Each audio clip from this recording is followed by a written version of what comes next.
one really gave a thought to which arm or service one wants to join only once he landed up in the Indian Military Academy. Before that, one had, like most of the people are unaware about the structures of the Indian Army and the three services in particular. Now, one of the prerequisites for joining the Corps of Engineers is that you should be a science graduate. Because from NDA, both arts as well as science graduates pass out. So I was lucky to have joined the BSc course in NDA, and I was a science graduate. So the Corps of Engineers was open to me. How I joined the Corps of Engineers was that since I came from a totally non-military background, my family background was totally non-military. During the term break, I went to a friend's house whose father was a very senior officer of the Indian Army at that time. And the moment I told him that I need some explanation as to what arm or service I should join, at the very first thing he says, "What do you want to do?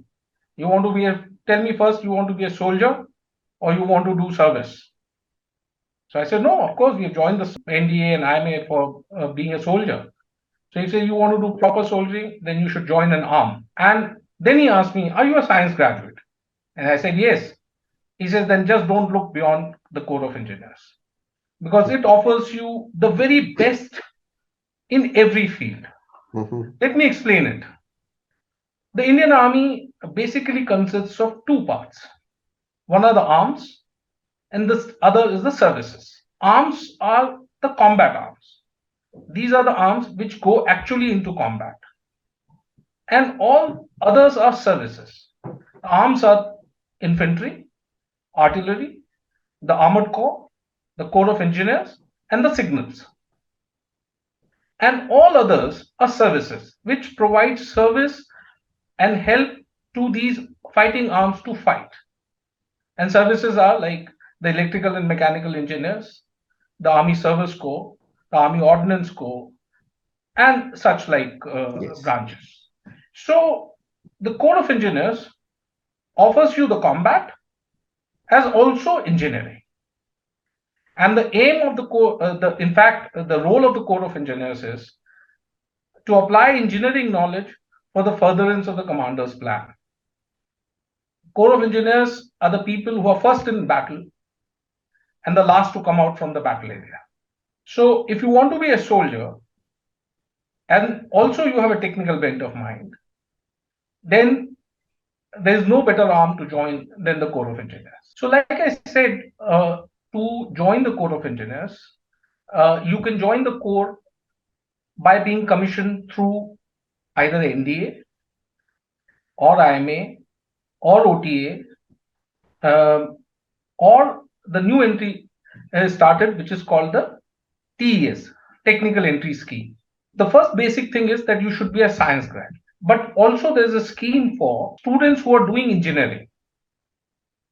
So those who are in engineering colleges and are about to complete the engineering can also apply for a course called the Technical Graduates Course, TGC. And if they qualify for that, they go to IMA for training, and then they're commissioned into the various engineering arms oblique services. So a TGC engineering graduate, if he's a civil, electrical, or mechanical student, then he can opt once in IMA for the Corps of Engineers. Okay, the other entry schemes.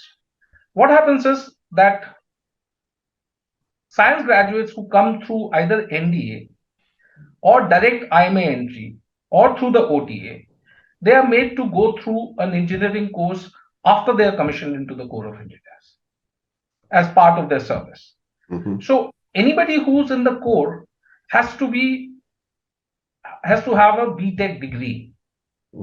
So either you acquire it prior to joining the Corps or they make you acquire it after you are in the Corps. But that's mandatory requirement. So after you join, also you have to clear that 3 or 4 year degree course to be eligible to continue to serve in the Corps. So if you are poor at academics, even if you are a science graduate, then I'll advise, and you don't have a bent of mind for studying, then probably you may not survive in the Corps of Engineers.